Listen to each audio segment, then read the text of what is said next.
science fiction and fantasy enthusiasts, and welcome to our podcast. With Ryan Sean O'Reilly, David Wilkinson, and Richard Mell. You're listening to No Deodorant in Outer Space. Now, let's get started. The spice must flow. Good morning, good evening, good afternoon, and welcome to another edition of No Deodorant in Outer Space. My name is Ryan Sean O'Reilly, and I'll be helping to host you on this journey tonight. And joining me, as usual, is Richard Mell. Hey, Ryan, how are you tonight? I'm doing okay. How are you doing? Doing fine. Settled back in Iowa? Yeah, back in Iowa with a cold. Just kind of got back from Christmas break and just trying to readjust, get back into the groove of things at work. Fair enough. Also, joining us, per usual, is David Wilkinson. Dave. What's up, guys? How you doing, man? Hey, pretty good. It's good. I'm glad you guys are doing good, man. How are you doing? Are you suffering any winter colds or anything going through your family? Not tonight. No, I got hit really hard. Oh God, do I have a story for you? Yeah. Did I tell you about my poop my pants, throw up in the highway story? I don't think... Were we recording, or was that offline? I don't know. I feel like I did, but maybe I didn't. Oh. Well, here it goes again. What's that? I can't remember if we talked about that in the last episode. I feel like I heard part of that story, but I don't remember if you talked about it online or offline, like you said. But when did we record the last episode, though? I didn't record it... Like a week ago. It was in the morning? Yeah, it was 1 week ago. Right. Yeah. So you could have very well told it. Yeah. Oh, no, I think I told you that I was, puking my brains out, that I was, sick as shit that morning. Oh, yeah, this was New Year's Eve that this happened. But you told us a story about you, pooping in your pants a little bit. Yeah. So maybe you did it again at New Year's Eve. No, and I was so... This is he told us about the wedding. Eve. Yeah. I remember hearing about the wedding. Okay, yeah. Because we recorded it, So this was the wedding and New Year's Eve. Okay. Yeah, because remember I was very, laissez-faire about the whole recording that Saturday, so I'm I've been sick for 24 hours, fuck it. Because, you guys went bowling, and I just went off the grid that night, because I got a text from Ryan, and he's like, hey, we're going bowling, isn't that ironic? I'm like, it's not ironic, fuck you. And then, whatever, then, so, yeah, this all happened the day before we recorded the book episode. Okay. Yeah, right. Well, This episode is the second half of our show where we're talking about Dune. We're talking about the film versions of Dune. One came out in 1984, which was directed by David Lynch and starred Kyle MacLachlan, and a later version came out in 2000 called Frank Herbert's Dune, which is directed by John Harrison and starred William Hurt and was released on the SyFy channel. Also, I just wanted to make note that I was listening to a podcast a while back called Sword and Laser that talks, it's like a book review show as well, and they made an announcement that Legendary has acquired the rights to do another Dune film. So there's a possibility that we'll be getting another film version in the near future. Just because they got the rights doesn't mean that it will actually come to fruition, but Dune's a known quantity as far as having an interest and a reader base and people having a passion for it. And it's been some years since the last one, so it's certainly a possibility. We'll have to see if something comes out. So I'll see if I can post a link to that podcast and where they got their source. I think I found an article about that too. But I think Legendary worked on Interstellar, and they might have also been involved with Jurassic World. Who's that? Who was? Legendary production company. Oh yeah, that sounds familiar. Yeah. I hope that they take, and this will kind of fit into what we're going to talk about now, but I hope they take the Dune entity and they don't make a movie out of it, because, it should be a TV series. It should be a serialized thing that they can tell the story for, because that's the popular thing right now, and that's where these things belong. It's just too big for a movie. Yeah, we'll see. We have seen. We're going to be talking about that today, I think. So. Yeah, that's true. On that note, let's go around the horn and give our opening comments on the Dune films. Wilk, let's start with you. Any opening comments to set up your thoughts for these two movies? Well, the story is ambitious and the movies are poor, and one can only hope that in the future they'll make a good Dune movie. All right. Rick, what do you got to add to that? I agree with Wilk, but with...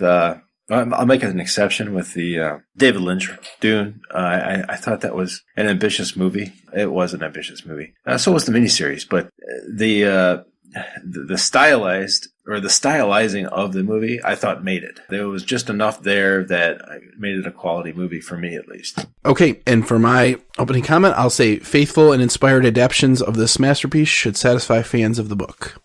Really? It's great. I mean, okay. Really? I wasn't satisfied. That's my opening comment. We can get into it more later. You made like this general statement about fans being satisfied. I wasn't satisfied. I feel like the fans would have more problems. Oh, hey. Just guys, we'll get into it. You can have your disagreements. Okay. All right. So then at this point, let's turn things over to Wilk, and we're going to talk about the first movie adaptation, which was made by David Lynch, and we'll give a little bio and background on Mr. Lynch. So, Wilk, let's turn things over to you, and why don't you give us a little bio and background on Mr. Lynch?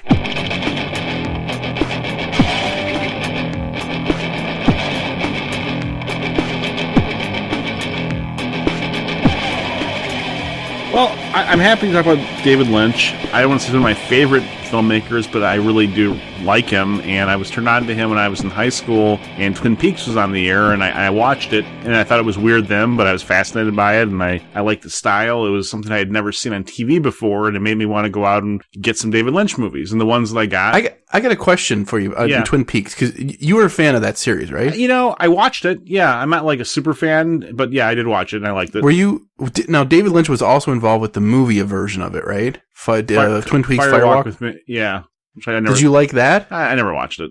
Oh, okay, I haven't seen it either. I wasn't into Twin Peaks. I just was curious. All right, but that also starred Kyle MacLachlan, right? Who is the main character in Dune? Yes, it did, and he's done a couple movies with him. Yes, he has. All right, sorry. So, where was I before you rudely interrupted me? You were talking about Twin Peaks and then how that inspired you to check out some of his movies. It did, didn't it? And, sorry, what's up here? Another gone. So we're going to edit some of this out. God damn it, Ryan.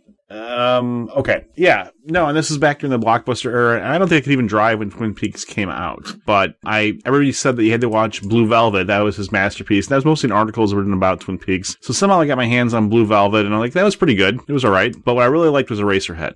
That's still one of my favorite movies of all time. His very first film. First feature-length film, Eraserhead. And that's horror, which I tend to gravitate towards more toward, horror and violence and mayhem are kind of my strokes, my vinegar strokes, as they say. Those are the things that I love. And yeah. I watched that movie in preparation for this show. I mean, not in preparation for the show, but I learned about it and I was like, you know what, I'm going to watch that. And it's a very interesting movie, to say the least. Oh yeah. I think it's a pure creation. It's one of those, it's the Kill a Mockingbird effect that I mention every now and then, where some people just have one really pure great idea and then they get it out in film or on a book. And I can tell Eraserhead was something that's been, kind of germinating around in his head for a while. And I don't know. It's just a creepy ass movie. It's a scary movie. Yeah. It's about a new father, right? It's about it's about like becoming a new father, and the father has like sort of like a monster baby. The father and the mother have like a monster baby. Yeah, it's weird. It's weird, unsettling, terrifying, and yeah, David Lynch. I mean, he reminds me of the guy that did The Fly too a little bit. God, they did the movie that I hated that Rick loved. We got in a fight. That's not Cronenberg, is it? Cronenberg, yeah.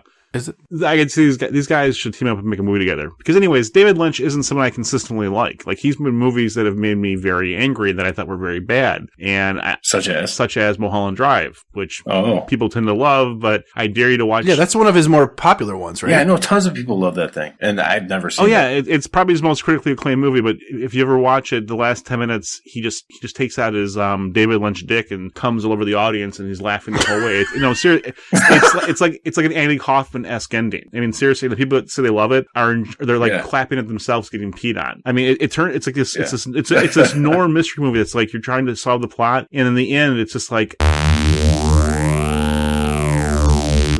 It's like literally complete nonsense. It's hard to. I mean, it's something you have to experience. No, my wife's aunt actually worked with David Lynch in some capacity because she did promotional work for movie studios in Los Angeles, and she was at the premiere for Mulholland Drive. And I guess like everyone in the audience who was watching it, not everyone, but people just started groaning, saying, "Oh my God, David, what are you doing?" Even though he wasn't there and things like that. Just like it was kind of like a fuck you or a wink at people that whole movie. But yeah, the critics loved it. So.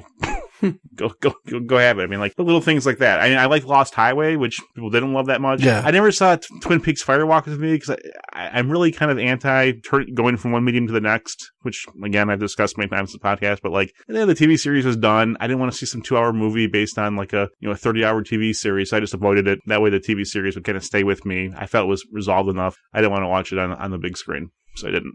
But anywho, I digress. So that's my own experience with David Lynch. And again, his career's been varied. I mean, like, from very humble beginnings, he's had actually humbling moments throughout his career. I mean, Eraserhead had critical acclaim. He got Dune fairly early on in his career. And that was his first movie with Kyle. But he's in a few with him. He was in Blue Velvet, of course. And he was in Twin Peaks. I don't know if he was in much else with him that I can think of. He was in Blue Velvet, Twin Peaks, and Dune, right? Yeah, that might be it. He wasn't in something wild as far as I know, but maybe he wasn't. So, Wild at Heart. I keep thinking that's the one Do you know, Eraserhead, a little tidbit about that. When he was working on that, he needed to get funding, and one of the people helping him with that was Jack Fisk, who was married to Sissy Spacek. Oh, okay. And they provided, and Sissy Spacek was in Carrie, which we covered earlier, and they helped provide funding to finish that movie. It actually took a couple years, more than a couple years, I think, to finish, maybe 3 years. That's a little fun fact. But then his work on that led him to do Elephant Man, which you haven't mentioned, which was very critically acclaimed and probably, my understanding is his most mainstream movie. Did he direct that or just write it? I'm sorry. I for some reason, I think he directed it. Okay. I think he directed it. I think he was just the writer. But Isn't that movie like just completely depressing though? Did you guys see that movie? I can't remember if I've seen it. I saw that movie when I was like 14 and it's just like depressed the shit out of me. What, The Elephant Man? I think I was too young to see that movie. I mean, oh yeah, no, he directed that. You're right. Yeah, that is really what launched his career, is the success of that, and that led him to the De Laurentiis group hiring him on to do Dune, and also then he also did Blue Velvet because of them. But they recognized his work in Elephant Man, and I guess his films, like, that was pretty more like a lot more mainstream and accessible than anything else he's ever done. As far as that's my understanding. Well, Blue Velvet, I think, was his. I mean, again, I'd say Blue Velvet was a very successful, critically and commercially made movie too. That was accessible to people as well too. It is okay. I haven't seen that one. It's more of a. It's not quite romantic. It's the one with Dennis Hopper and all that kind of crap. You'd probably recognize it if you saw it. Okay. It's got the quintessential line, Heineken, fuck that shit, get me a Pabst Blue Ribbon. So, just everyone remembers that. Yeah, I remember that line. It was. And then it's got the Isabella Rossellini, who I would lit her shit in my mouth. So she was in Dune too. Yes, she was. I was almost surprised that they did a second film with him after Dune, because I don't think Dune was a financial success, was it? It was a different time, to be honest. But no, it wasn't a financial success, but it didn't sink a studio. I mean, it came out in the 84, I believe, before, that was the burgeoning home video market. They weren't big into merchandising. I mean, it was hard. I'm sure it made its money back many times. It wasn't like John Carpenter on Mars or whatever the hell the movie's called. Right. David. Anyways, John Carter of Mars. John Carter. I keep calling him John Carpenter. It's a running gag. That's not a gag because I'm an idiot. So, anyways, let's go back to his background though. So David Lynch, he's done tampon commercials, he's done horror movies, he's done everything in between. His career hit lows in the 90s and he bounces back. But he started off, he grew up in the smallest of small towns in Missoula, Montana. His father was a scientist, his mother was a scholar of sorts. English academic, and that's his background. He grew up in small town America, which a lot of people say he features predominantly in his movies, which I can absolutely see through Twin Peaks and Blue Velvet and Eraserhead and Wild at Heart. These are all, these are all movies that kind of touch on that small town experience, and he elaborates on that in a lot of ways. I don't know if he's weird for the sake of being weird, but he does enjoy. You guys, he does enjoy pushing the envelope of what is real and what is surreal, I'd say, in his movies, and he likes to challenge the viewer. And I've never seen anything that he's made that doesn't demand my full attention. It's not like a Jerry Bruckheimer film or a Mel Gibson thing where you can kind of watch and smoke a cigarette and get a hand job and still follow the movie. You got to kind of pay attention to what's going on. So, and it that's one of the things I love about Twin Peaks. One of the facets of my personality that was most tied to Ryan's is that I am kind of detail oriented in my entertainment and reading. I do appreciate details, and I do notice them, and I am attentive when someone gives me details to pay attention to, and David Lynch does that in spades. And that's one of the things that drew me into both. And again, I think in Dune, there's so many fucking details in that book. I can see why I think David Lynch and Ryan and Rick, you guys, we'd probably all get along very well, because I can just see his personality being driven to a book like Dune in the same way that Peter Jackson was driven to the Hobbit, because this is again, it's such a detail-oriented book with so many facets and things like that. It really is going to attract somebody like Lynch, who likes to put in lots of little nods and asides, and he makes every frame count in the things that he makes. He doesn't like to waste film or waste time or dialogue. And yeah, I mean, in the movie Dune, although I didn't like it because of his filmmaking. I liked it because he was just too much, and he had too much in one thing. But anyways, I'm probably digressing a little bit here, so I'll let Ryan save me. I saw that he actually, before making Dune, I think he turned down an offer to direct Return of the Jedi by George Lucas. Son of a bitch. Really? That's amazing. Yeah. He actually turned it down because he said that George should just make it himself, because he said, like, if David Lynch did it, he's like, it'll turn into his own thing. And he's like, you know what? You should just do it so it stays your thing. And Wait. So that's why Lucas turned down David Lynch? No, David Lynch got offered to do it by George Lucas, and David Lynch turned it down. Because it would have become his movie and not George Lucas's? Right. He just looked at it and he's like, you know what? You should just do it, because if I take it over, it's going to become its own different kind of thing. And was he envisioning a lot of fights, though, too? Like, maybe, because it's pretty generous of him. I don't know. But he did Dune after that. That just sounds so odd and not real. But if you think about it, like Dune was that's a pretty big thing to get. I mean, if you had a choice between the third Star Wars movie or the first Dune movie, as an artist, I mean, I could see him leaning towards Dune.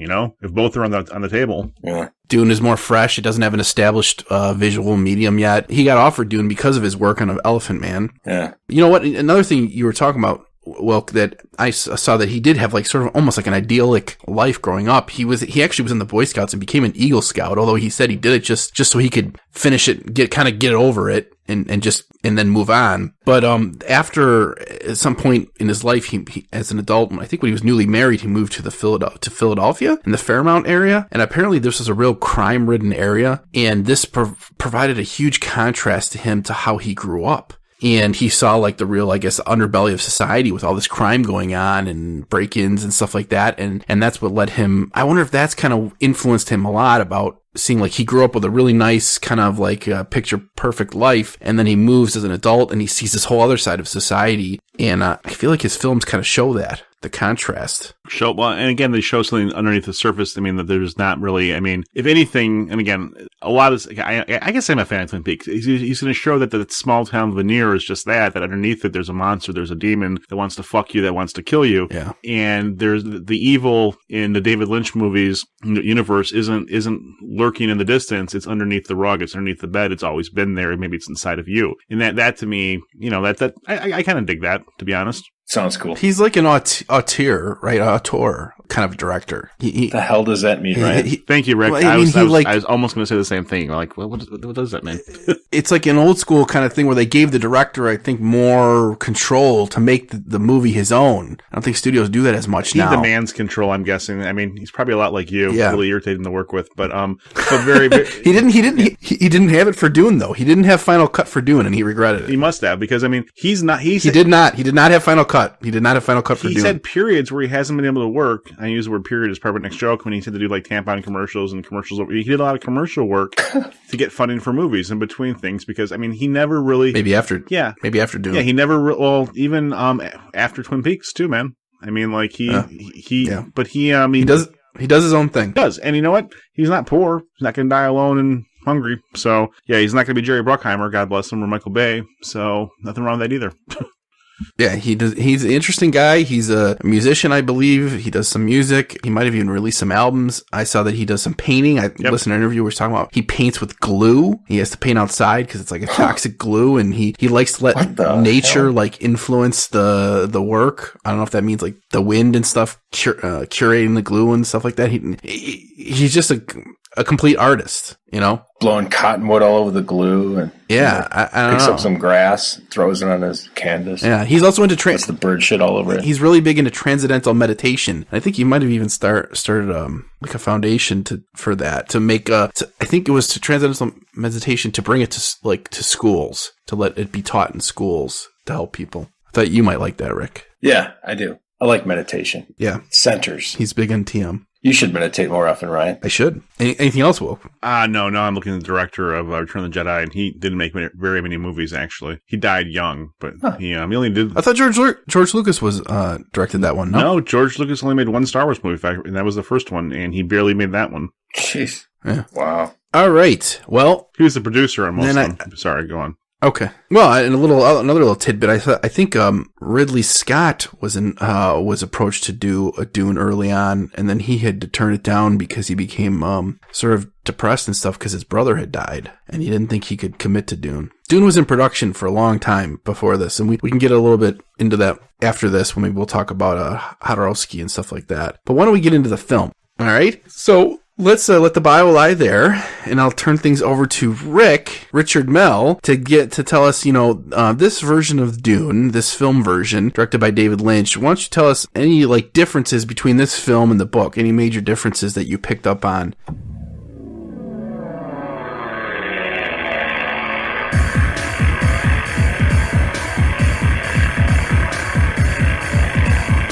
Oh, God, there's all kinds of differences. But, David Lynch only had 2.5 hours to make the movie. So, although I think he filmed like 5 or 6 hours. He basically tried to condense, a lot of the book into sort of the visuals and sort of the feel in the movie, which I think he did successfully. For example, there were just a few lines in the book. I think one that I remember, just one, about how the Baron sort of enjoyed the look of blisters on the flesh, and he thought they were beautiful. Just kind of gave you an idea of how sort of vile the man was, the Baron Vladimir Harkonnen. So what David Lynch did was he made an entire 10-minute scene about it included the Baron getting this facial plastic surgery, this doctor sort of injecting his face with this nasty fluid, and he's the doctor's like, your diseases are so beautiful. I love your diseases. And, it's just it totally made, you didn't really have to see much more about the Baron. It's gross. After that one scene. But in the book, there's 4 very good chapters about, that kind of introduce you to, what kind of man the Baron is. And by the end of it, you understand the guy is just like the devil incarnate. But it only took that one scene to kind of make that statement, which I have a lot of respect for.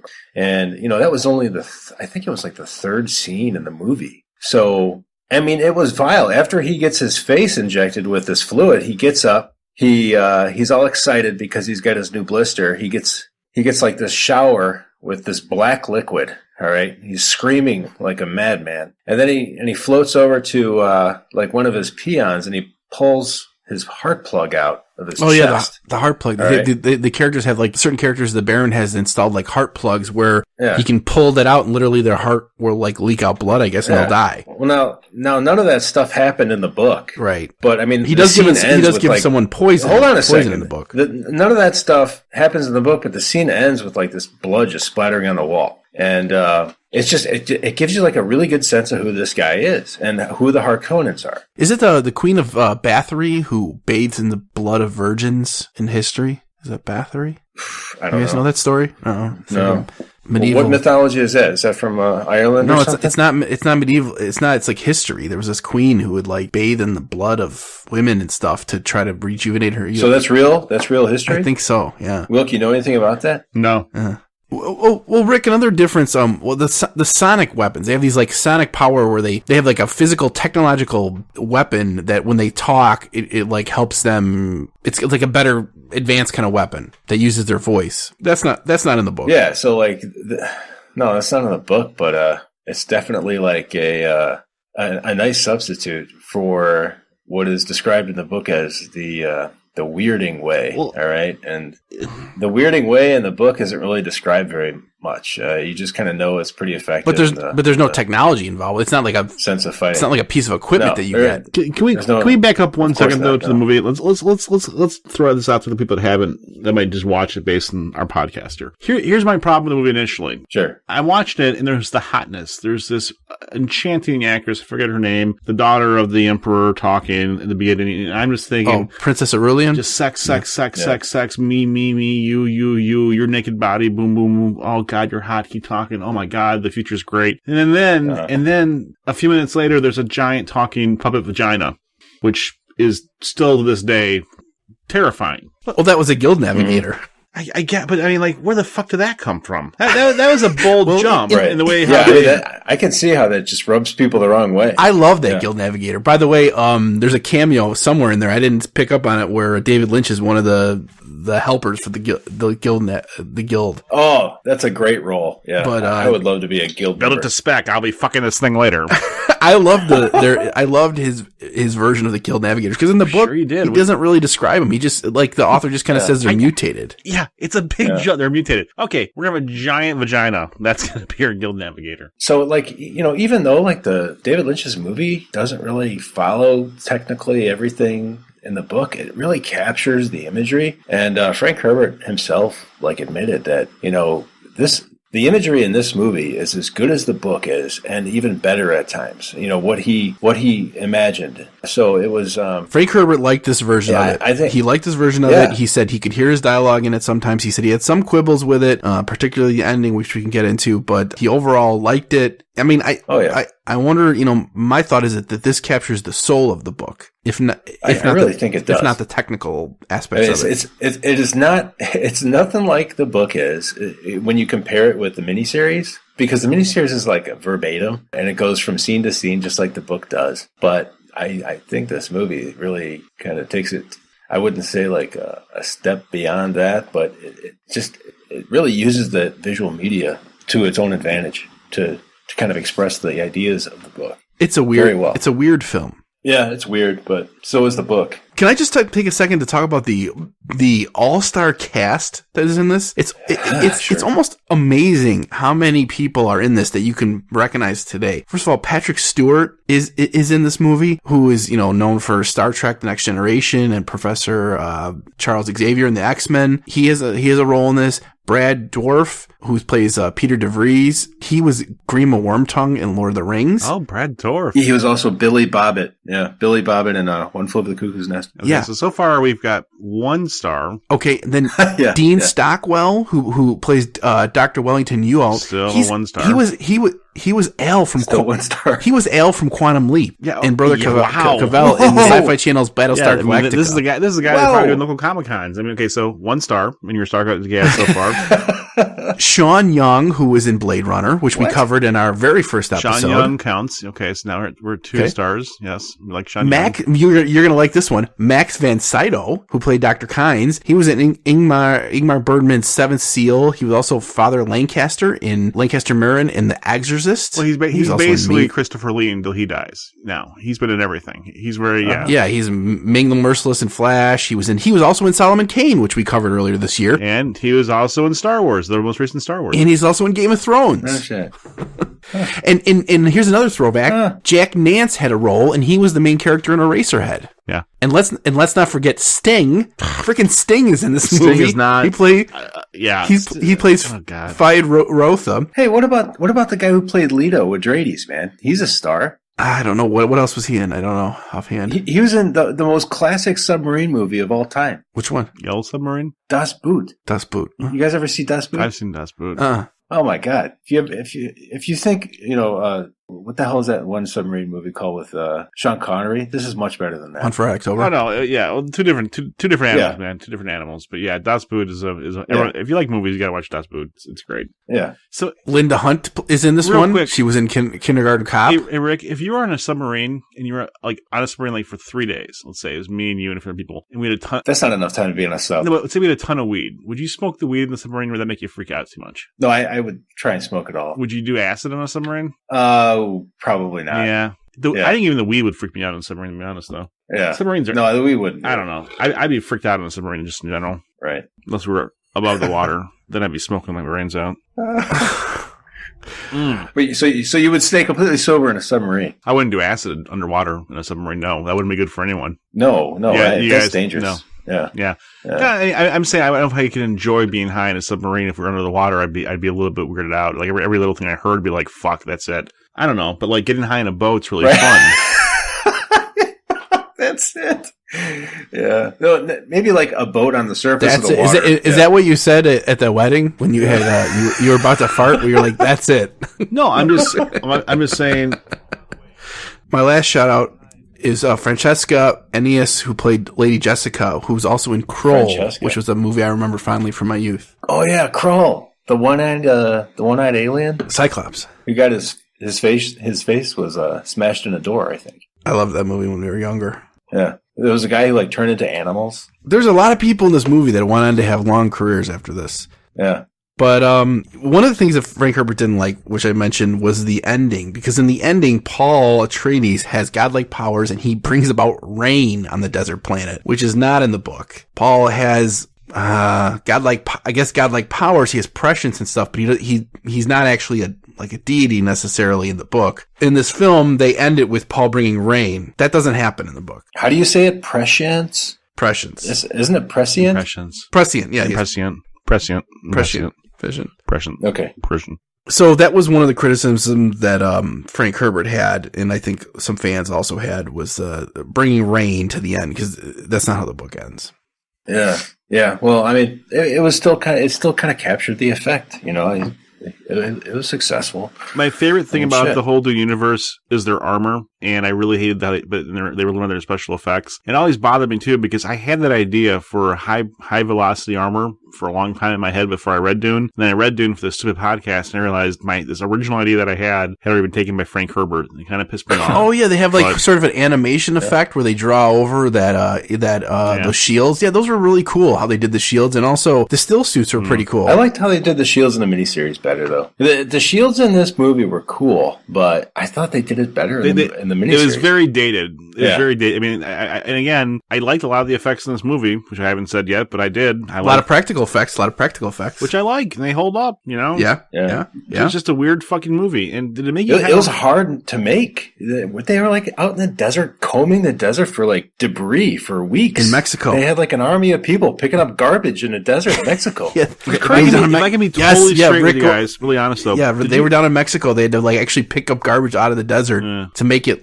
clean sand for their movie. They should have just went to Africa. But did you guys find this? Well, I've never seen a clean desert. Did you guys find this movie incredibly sexualized? Did it make you horny when you watched it? No, not really. I don't know if it made me horny, but there is it does make you scared. It does evoke a lot of emotions. There is a sexuality to it. I mean, I feel like these are all things that David Lynch is about. I found it mildly erotic. I see where you're coming from there. And I'm not being funny. It was kind of an arousing movie. Yeah, there are sexual undertones throughout. And yet there's that Baroque grotesque aspect of it with the Harkonnens. Yeah. And what he does with the Baron. Yeah. And the black juices coming down in the Baron and the heart plugs and all that. It's this disgusting thing, but yet there is the sexual aspect of it. It's like a sexual fanaticism about the Baron when he gets his plastic surgery done. Yeah, I mean, I you know what? Yeah, I liked it. I liked the David Lynch aspects of it a lot, to be honest. But as an adaptation of the book, it made no fucking sense. I mean, it made some sense, but... Frank Herbert said that he watched a version of this. I think Lynch supposedly had filmed 5 or 6 hours of this, okay? And then they cut it down to 2.5 because some of the stuff was just not usable. There's different versions of this that had been released. They actually released a TV version that had extended scenes and stuff, but Lynch has never signed off on any of that, so there is no true director's cut. And apparently there probably will never be because some of those scenes are just inferior scenes. The acting wasn't up to par and stuff like that. But so there is longer versions than the theatrical release. I think that they had to cut it down to fit it into that 2.5 hour kind of mark, and it suffers from that. And Lynch, looking back on it, Lynch said he shouldn't have never done the movie because he knew that he never had final cut, and he knew that the director, the production company, was going to have final say so, and he was not happy with that. But that's kind of a cop out. I mean, yeah, maybe, but I don't know. he's coming off of Elephant Man, which is like, Right. his first big film. So he doesn't have he's got success, but he doesn't have a lot of juice to kind of get the politics to get Final Cut. That's like his official statement about like, why the movie sucked, he had a huge hand in that movie, and whoever did the Final Cut pretty much knew the direction the movie was going into. And if they were meticulous enough, they would have fucking done it right. And they probably did as much as they could to do it right. It's a big monster to But tackle. look, I think the movie was a flop. The movie was a flop because most people who saw it didn't read the book, And they walked out of that movie theater thinking, well, I was going to go see something like, Star Wars to rekindle that spirit. And yeah. I got totally grossed out and I didn't know what the hell was going on, Yeah. You go there for a nice adventure film. Yeah. And you got the Baron Harkonnen with his boils. Yeah. Bleeding on it. Even like Jabba the Hutt is a lot easier to take than the Baron Harkonnen. No, and you forgot to mention that Sting was in this movie. No, I said it. Oh, you did? Okay. Sting, he does a good job. Yeah, I thought he did a great job, man. He was a great fade. He's way into tantric sex. Is he? Yeah, sure. Yeah. Big time. I wonder if he still is. Oh, yeah, I'm sure he is. Why wouldn't you be? That stuff just doesn't go away, right? I mean, as you get older, I think you get a little bit more kinky. I mean, You just get older, you just get lazier. Yeah, you get fatter. That'll make you lazy for sure. I don't think Sting is fat and obese, though. No. So then I think we're kind of winding down on the David Lynch version here. So let me just kind of tack on to the end here We should skip the whole miniseries thing because, let's just give David Lynch his day. it's easier. It's not worth it. It's easier to not do it. But let me throw in that I did watch a documentary called Hodorowski's Dune. Oh, yeah.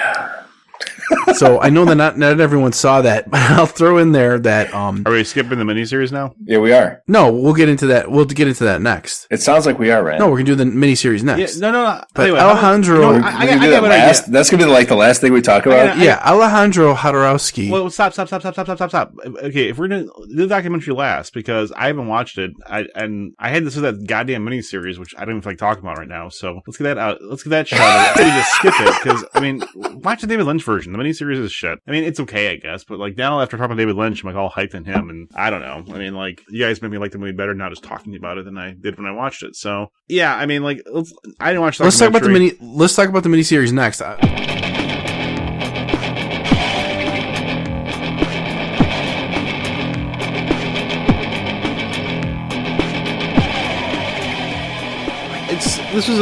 don't know, why did we even choose to fucking watch the miniseries in this one? It was, first of all, a lot of viewing, and it was a waste of time.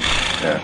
I feel like we could just say, yeah, they made the miniseries, it was more literal than the David Lynch version, but less ambitious. Extremely. Yeah, way less. And, you know what made it horrible? The acting. The acting was just terrible. It seemed more wooden. It's like they were trying so hard to be yeah. Like they're trying so hard to be like. Oh, you guys want to talk about the miniseries? Yeah, well, we saw the miniseries. Yeah, I saw part of it before I gave up on it. Oh, okay. Yeah, they're trying so hard to be. You want to go into the director bio or whatever? Not really. They're trying so hard to be serious. It's like they were living in the shadow of the David Lynch movie, Ryan. They were living in the shadow of the Lynch movie. So when they did the miniseries, they were very aware that we're going to play this straight. It's going to be literal, and it didn't have that same passion and energy. It didn't make me want to go fuck somebody when I watched it. It was just like it was very here it is. It didn't have that passion, even though the movie Dune was kind of a big turd, so to speak, but a good turd. It was a good turd. It was a special turd, I guess. But I mean, the SyFy series didn't have any of that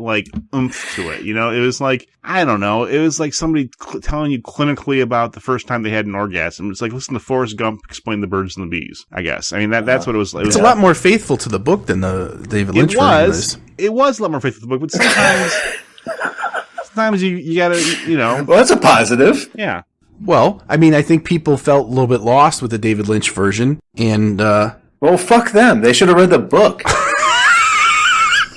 Well, I don't think movies are necessarily designed to say you have to read the book first. You should be able to go see a movie and know what's going on. It was a prerequisite. Yeah. Although, and it suffered for it. It was the first exposure I had to the whole franchise, and I enjoyed the movie. I like the way that it was stylized. Me too. So it compelled me to read the book. David Lynch version. Let me give you the David Lynch book in a nutshell versus the miniseries. Ryan, pretend you're on a date with a beautiful woman, and she's kind of exotic, and you're into her, but you don't think she's into you. And it's going well, but you can't tell what's going well. You don't think she's going to call you. And then the night is coming to an end, and you go to the bathroom. It's a single bathroom stall. You pee, you zip up, you walk out, and she's in there. And she locks the door behind you. And she pushes you against the wall, and she pulls out a knife. She takes the knife, she holds it against your penis. What? She takes out a knife, and she holds the knife against your penis. And she says, 2 things can happen tonight. I can put this knife inside your penis, or you can put your penis inside of me. It's your choice. And then you fuck her. And you're happy. And that's what you wanted to have happen. You wanted to get laid. But you weren't anticipating her threatening to stab you in the penis. And it's kind of a turn-on. How would she put the knife inside my penis? She says, I can put this knife inside of you, or you can put your penis inside of me. It's your choice. She'd stab you. What kind of knife is in the it penis, Ryan. It's a knife. It goes inside things. It's a needle knife. My point is... It must be. My point is, if all that happened, but you got laid out of the whole thing, then the night kind of went the way you planned. But you never planned on her threatening to stab you in the penis.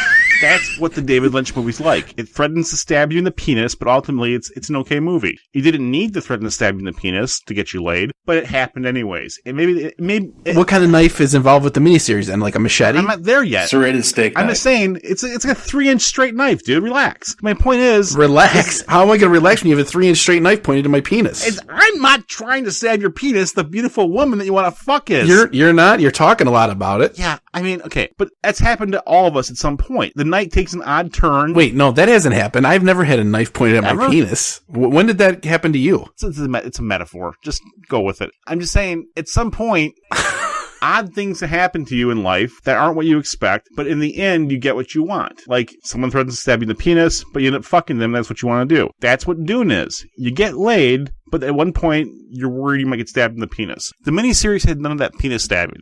It was a straight, boring prostitute that says, okay, fuck me now. Oh, that's great, gotta go. Because they just put out for you. It was a little whorish of a TV series. They give you a straight, literal version of Dune. You watch it, you came inside of it, that was it. David Lynch's Dune threatened to stab you in the balls if you didn't fuck it first. And that's the kind of bitch you want to take home. David Lynch's Dune is a lot more stylized. I think Yes. the SyFy version, which I think they also did with the BBC, which you love, is a lot more straightforward, but I think they put a lot into it. I mean, they really tried to make it work. Sex is sex. You know, and we all like fucking. and encapsulate Herbert's vision. I think, Yeah. you know, they accomplished that. I felt it was enjoyable for, you know, being a faithful adaptation. And But what girl do you want to fuck? The one that threatens to stab you in the penis if you don't fuck her first? Or the one that just lies in the bed and is beautiful and says, fuck me like you do every other girl? I mean, it's a little bit more fun to fuck the dangerous one. I just think they're different. I think they're just different. I think you appreciate both of them. No. I don't appreciate the ordinary. I want someone to threaten to stab me in the penis. I agree. It's more of a turn on. And in the miniseries, they also, one of the differences is they made the role of Princess Aurelian a lot bigger because she's not really in the book too much, except maybe at the end. And in the miniseries, they make her a character to kind of show House Carino a lot more. Mm-hmm. Yeah. It was directed by John Harrison, who I think was a fan of the books and jumped at the opportunity. He's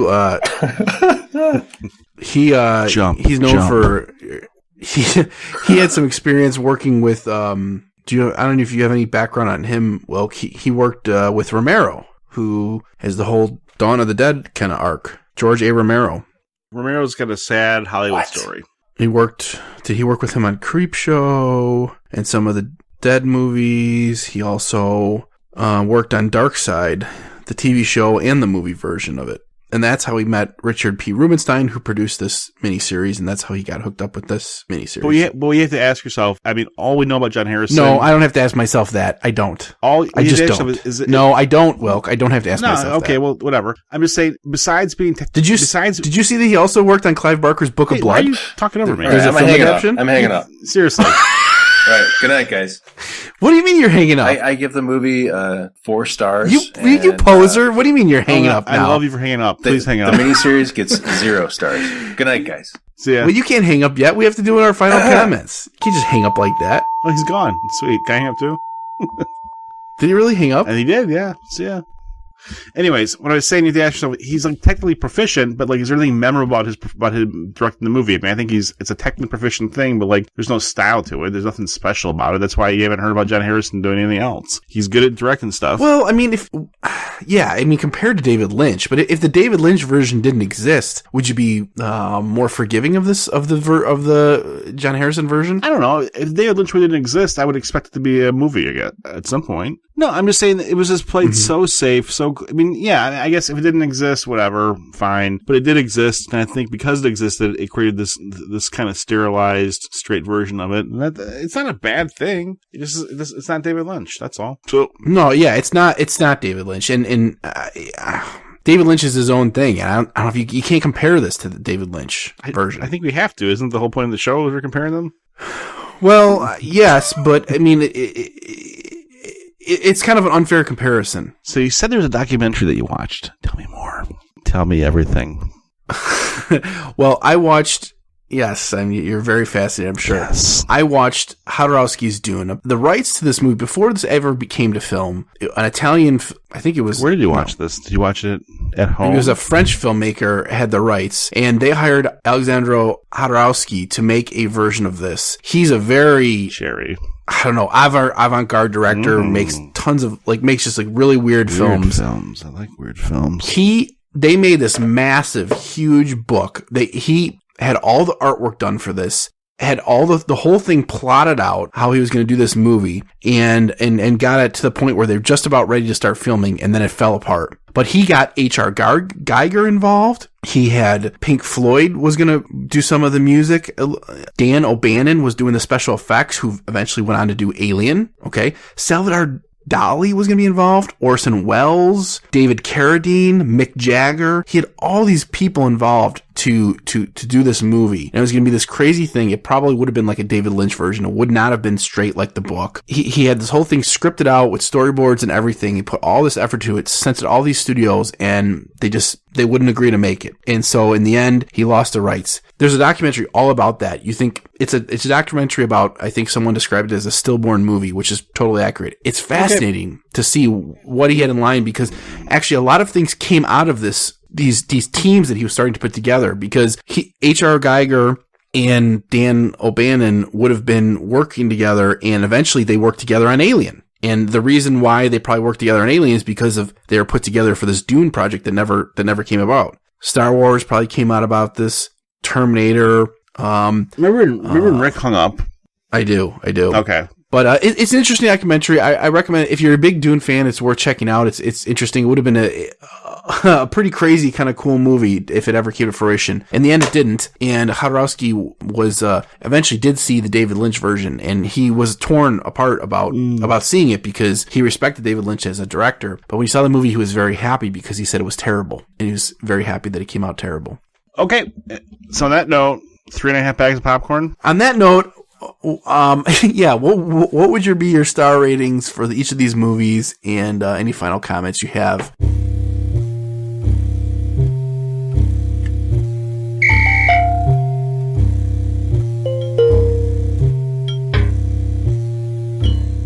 Rick gave his while people were talking in the background, so we don't really have his, so Rick's just kind of a poser for this one, even though Dune's his favorite book, and this was his pick for the podcast, ironically. 3.5 stars for the David Lynch version, and I'd give it 3 stars for the miniseries. You're going to give it 9 stars, aren't you?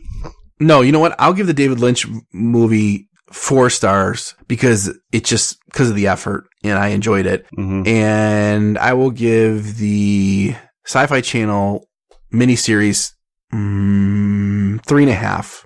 David Lynch gets a little edge because of the risks that it took, but the SyFy Channel, I think, did put a lot of effort into it, and it's enjoyable if you really want to see something that's closer to the book. So on that note, I will invite everyone to visit our website, nodeodorant.com. We have show notes and other fun facts there. You can follow us on Twitter. We have a Facebook page. You can subscribe to our podcast on iTunes. We have a YouTube channel. We have our podcast on iHeartRadio and TuneIn Radio and Stitcher and a lot of other places you can get podcasts. Please write reviews, subscribe to our podcast. We appreciate any and all that. And that's our final episode for the season.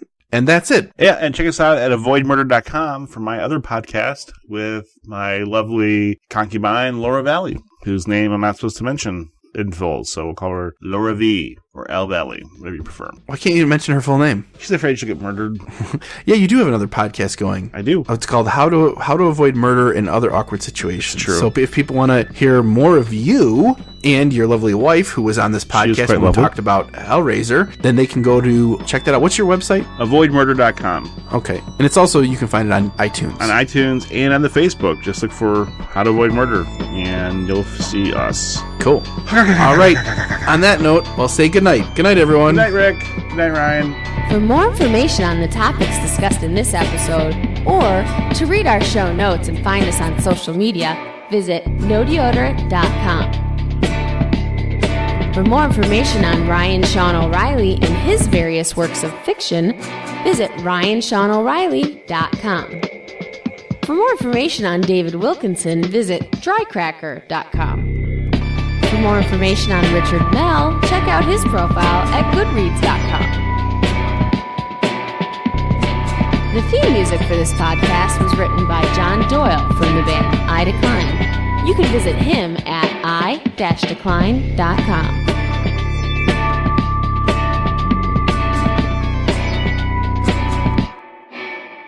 Voiceover for this podcast was provided by me, Margaret O'Reilly. Well, that concludes our episode.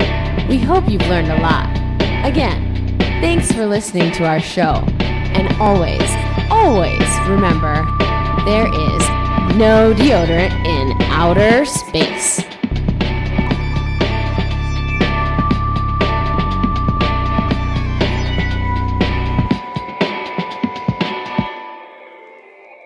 Anyone have any I am recording horror stories from like Christmas parties or anything? No. I don't know. You came to my family's Christmas. I thought it was kind of nice. We had a good time. Well, I mean, the running joke was like you're shit, and like this stuff that kind of leaks out of your ass. So, oh, yes, yeah. Who is that? Who's typing like pounding their keyboard? Wow, that's really being picked up. All right, stop. Okay, let's go. All right, in 5, in 4, in 3, in 2, in 1. Have at it. I know there's certain illnesses that are going around because I actually went to go see the new Star Wars with Dole the other day, and he was sick, and I was afraid that I was going to get sick because I went there with him, but I did not. But it seems like you were not able to escape an illness so far this year. No, I mean, I had a few days off. Or this I was at winter work, season? Yeah, I was at work last Friday, the Friday before New Year's Eve. And it was fine. I went to work. I brought my little duffel bag, so I said maybe going to do a quick workout at lunch or something like that. It was kind of a light day. And so I go to work and have a few appointments in the morning. And it's like lunchtime, and like I'm working with this other attorney, and she's like, "Hey, I'm going to this place for lunch." I'm like, "Yeah, I'm not really hungry. I think I'm just gonna sit here at my desk and maybe lie on the couch in the office." I didn't know that. I'm like, I'll just do that. So I just go and lie on the couch and I just stare at the wall like for an hour. I'm like, God. And then I did poop like. God, I wish we had a couch to lie on at work. Jeez, got it made. Great. No, I pooped like 4 or 5 times before lunch too, which is a warning sign. And it's a definite warning sign of something. No, I didn't. Well, I refused to believe I was getting sick though. So I'm like, I was all excited because there's like this big wedding on Friday with this family that was a family that actually gave us the puppy, and they're really cool. They own a brewery. They have like there's like.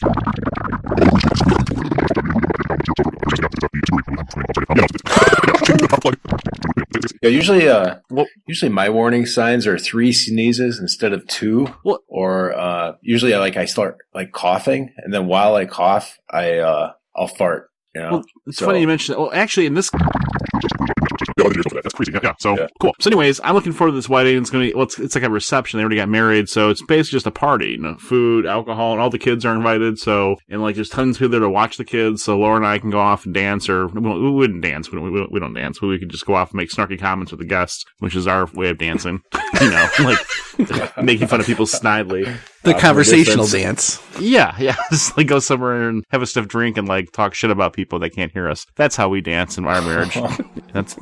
Oh yeah. So anyways, so I'm actually looking forward to a social event, which I don't normally do. And so I'm like, so I get up, I can't be getting sick, and I realize I kind of feel like I'm tripping acid a little bit or on drugs because I'm not eating. There's like no fluids left in my body, so I kind of go back to the break room, I drink some water, and I got like 2 or 3 more meetings with clients, and it's like I feel like Patrick Swayze in Firestarter, where I'm using all of my energy to meet with the clients, and after they leave, I just kind of collapse in a puddle on the floor. Like I just unplug myself, I just sit there kind of drooling on myself, like, oh. That was everything. Okay, so finally it's like 4:45, the last client leaves, like, I'm leaving. I'm like slurring my words at this point. I'm leaving. And everyone's like, are you okay, Dave? I'm like, yeah, why? I'm like, you look kind of pale and pasty. I'm like, yeah, I'm fine. I'm fine. And then like, if you eat, Pasty's my middle name. yeah, like, if you eat anything today? I'm like, yeah, I haven't eaten anything today. That's why I feel bad. I should go eat something. That's why I feel pasty. Yeah, so I'm driving down the road. I'm like, well, I don't want to get out of the car anywhere and it's cold. And I don't want to get like a fast food greasy thing. So I just want like a turkey sandwich. But there's no drive-thru at Subway. So I go to Arby's. I think, well, Arby's is like turkey. And they don't have turkey. I thought they had turkey at one point. So I ended up getting like a roast beef and cheddar sandwich at Arby's. Oh, no. No, I know. And so I'm eating that. And I'm driving down the road. I got some water in the car that I'm drinking. Oh, shit. And so I'm driving, and I'm eating the roast beef sandwich, and then I just kind of choke a little bit, and then it just starts pushing out of my mouth, and it's like a slow vomit coming down my lips onto my shirt and my jacket. I'm like, oh god, it's like pushing out. So then I'm like, I just got to end this. So I stop the car on the highway. I pull over and I gag myself on the side of the road, and I just throw up on the side of the highway, like with the car right there. And then I get back in the car, and it's really, you know how it is when you're on the side of the road and the car's just whisking by. I've never been sober and puking on. I don't think I've ever thrown up on the side of the highway before, but like that makes it even worse because you're like bending over, you can like just get your finger in your throat, you can feel your whole body shaking as trucks go by, and you know they're looking at you, but you don't care. So that was that. So I did that. That sounds awful. Yeah, no, it was great. And so I do that. Then I get back in the car, and I immediately call Laura. And, like, I'm talking to her, and I'm like, yeah, I'm driving home right now, and I'll be there. And she's, like, talking to me, and like, I feel like I'm going to fall asleep or pass out. Because, again, I've had, like, 1 bottle of water, no food. I have, like, no fluids in my body. And I'm all I can do to stay awake when I'm talking to her. And so I'm talking to her like a robot, like, oh, okay, I'll be right there pretty soon. And she's talking. I'm like, you need to stop talking. I can't concentrate and drive when you're talking. She's like, what? I can't concentrate and drive when you're talking. I'll see you when I get home. I hang up just like that. And then I get home, and she's like, are you okay? Yeah, I'm feeling kind of sick. I'll be fine. I'm just going to lie down for a few minutes. I lie down, and, whatever. And then I'm like, she's like, ready to go to the wedding? I'm like, yeah, I'm going to go. She's like, are you going to get dressed? Like, I'm dressed. She's like, you're not wearing socks, and you're wearing a sweatshirt over khakis. I'm like, yeah, it's cold. So we had a little discussion about appropriate wedding attire, and she knows I'm sick, and so I'm like, well, let's just go. Wait, so you don't wear socks to work? No, I just came home and was like taking my clothes off, and I fell asleep in the bed. Like I just like, and I didn't tell her I threw up or anything like that. Okay. So I did. She wouldn't let me. Boat you, man. She wouldn't let me go to the wedding. So, and she's like, well, if you're not feeling well, why don't we drive separately? I'm like, no, we should just drive together. It'll be fine. And I said that because the fatal mistake. That's fatal. I couldn't drive. I mean, like, honest to God, I could barely keep I felt like I was hallucinating at this point. I was like I was tripping my balls off because I was just like so sick and delirium, and like everything in my body was saying, shut up, sit down, don't go anywhere, you know. And then so we go to the wedding, and I'm there, I'm being Mr. Personality, and people talk to me, and they don't talk to me. I'm just holding my heads in my hand, and I'm saying weird things to my brother-in-law next to me, like, I'm like, hey Nick, wouldn't it be crazy if we set this place on fire? He's just like, what? I'm like, hey, and I'm like, hey, how instead of dancing at weddings, people would just fight? Wouldn't that be kind of awesome? Like, there'd be like the father, the bride, and the father, the groom would fight, and whoever won didn't have to pay for anything. And this is like, I'm just talking to him. Shocked him to the core. I'm not shocking him. I'm just saying nonsense to him, I guess, or whatever comes to my mind. And, you know, and then I'm not drinking, I'm not eating. And then I coughed or something, and I shit my pants a little bit, which is embarrassing. And so right then and there, I'm like, oh, crap. That usually is. Yeah, so I'm like, thank God I wear black pants, but I felt it was an Edgar Allan Poe in the Telltale Heart, only it was a telltale turd, because I could kind of smell it a little bit. And it wasn't like a lot of shit, but there's like a huge line in the bathroom, so I'm like, I can't go into the bathroom and like wipe the shit out of my pants. So I grab some napkins. Oh, God. And then I go outside, so I'm like, I'm just going to like try and clean this up outside. You know, so I go around the corner of the building, and then the smell just gets to me again as I'm like sticking napkins up my ass, and I throw up.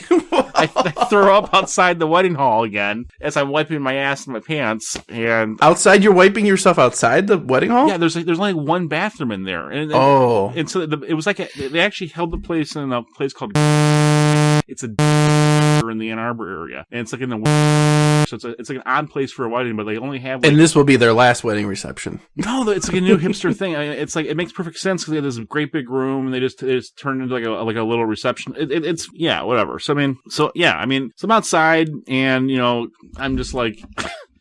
Things are coming out of every orifice. I'm like, but I've been there like an hour and a half or 2 hours, and like I've been like, dancing with my daughters and like having a good time and crap my pants a little bit, and I go outside and throw up a little farting bit. on people. Yeah, do what now? I didn't fart on anyone. Farting on people. Oh, it's too dangerous to fart. No, honestly, God, so too risky. So then I come back in, I get most of the smell away, and then like I'm wiping my mouth, and Laura's like, "Are you okay?" I'm like, "I'm fine." She's like, "Do you want me to take you home?" I'm like, "No, yes, take me home." I shit my pants a little bit. She's like, "You did what?" And so I'm like, "I really should go." It's just not. It wasn't like a big shit, but it was enough that it made an impact. And she's like, okay. Now, is there like a threshold level of pooping your pants that you and your spouse have pre-agreed on that is acceptable to stay, as opposed to a level that triggers that we have to go home now? As far as she and I know, we don't even poop. We don't use the same bathrooms. We don't fart in front of each other. We try and avoid all kinds of this. These are little things that we just try and avoid doing. So as soon as you mention the poop word, it's a big word. It'd be like red flags go up. Yeah, but like saying I banged a chick. I mean, it's that level of impact. It's not that high of a level, but like I don't know. It's fairly significant. I mean, I'm serious. I'm talking about pooping my pants, and it's not like I'm just willy nilly. Yes, we do know you're serious. It's how you know I'm serious. Yeah. So and then I'm telling her about on the way home. I'm telling her how I'm driving home and I could barely drive. I'm throwing up on myself. She's like, why would you even go to the wedding? I'm like, I don't really got sick for the wedding. And so she's like, all right, fine. And so we get home. She's like, hey, where are you going to go when you go home? I'm going to go to sleep. She's like, well, are you anything else? I'm like, I'm probably going to use the bathroom. She's like, what bathroom are you going to use?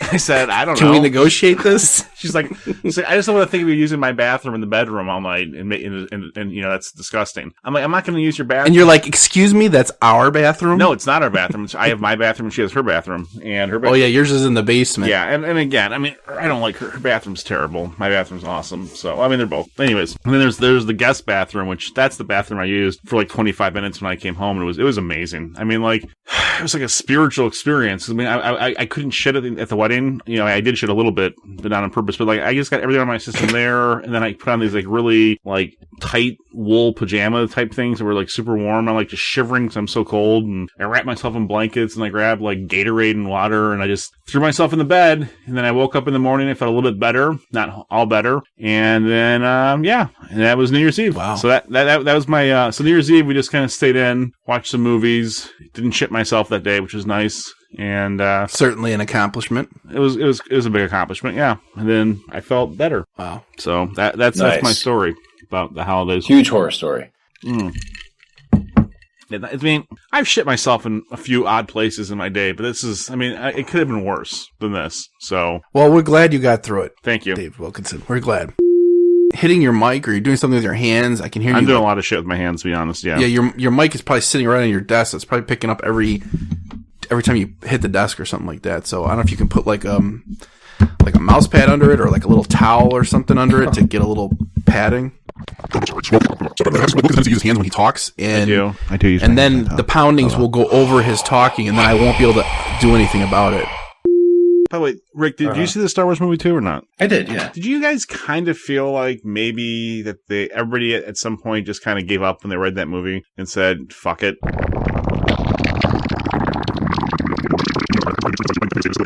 Again, no, that's the best way to do it, though. I mean, you can't like be running from that thing. I mean, that's futile. So, just try and hug, and maybe you'll get a little bang in before it happens. Yeah, I guess the bang part I support. But let me pause for a second before we do that. I'm going to go grab another beer real quick. Can you guys hang on for 1 second? Sure. Okay, let's just say racial slurs while you're gone. Please don't. Thank you. Banjo playing flutist. Gangsta ballerina.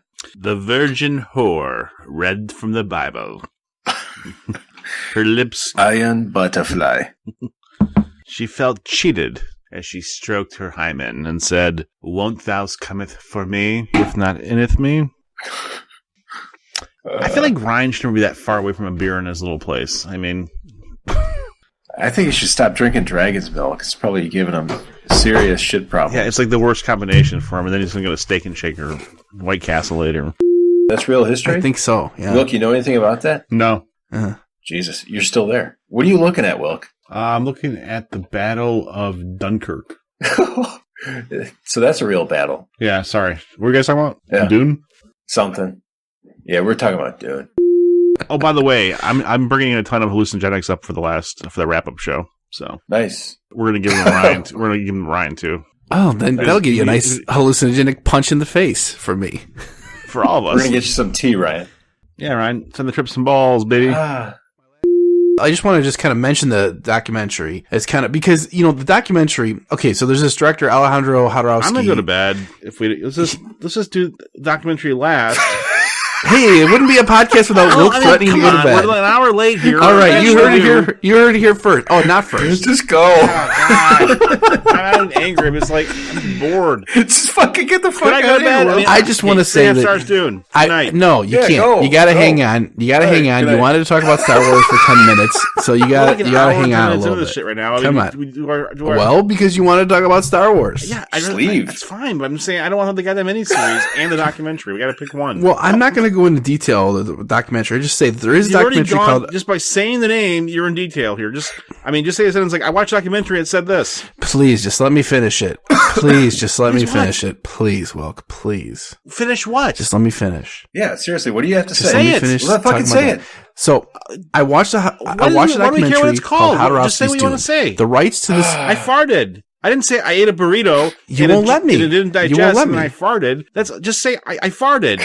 Just shoot out the fact you want to say, and don't give me the whole background about Jita Barshay, whatever the fuck his name is. And just say the shit, dude. Say the shit. I watched a documentary. You won't let me. On my TV, and the TV volume was turned to 0 because You're just extending this. You're just the extending this. subwoofer plugged into the soundbar, and I could hear the surround sound. I gotta take a piss. I'll be right back. I gotta pee. I gotta pee. On the television you got that him I all was excited watching, and nervous. this was happening, was a program with a person I gotta pee. who had a beard. And when he spoke, I could see his lips move, and they were thin and pursed because the beard. They almost synced with the Pink Floyd's, Dark Side of the Moon. What fact is going to spit off this documentary? I watched a documentary. Everybody's got blah, blah, blah, blah, blah, blah, and David Lynch liked. I mean, hey, this is why he was. He didn't feel like he could cover it because we didn't see it. So this is exactly why we're just sort of like. Well, as a rule, whenever Ryan tells me to watch an extra, I make it a point to not only not watch it, but to oppose him even talking about it, just for these reasons alone. It's like, I mean, if I did. You want to go into the director bio or whatever? Not really. They're trying so hard to be like serious. Why not? Like, because we can get into it. We're having a conversation here, and you're like ruining it now. Just listen. Well, I told you, hold on. I had to go to the bathroom Because yeah, but we already I'm started. Just saying, it's like they were. Well, that's what it's like when somebody blots off early. It isn't that bad. I should do that more often.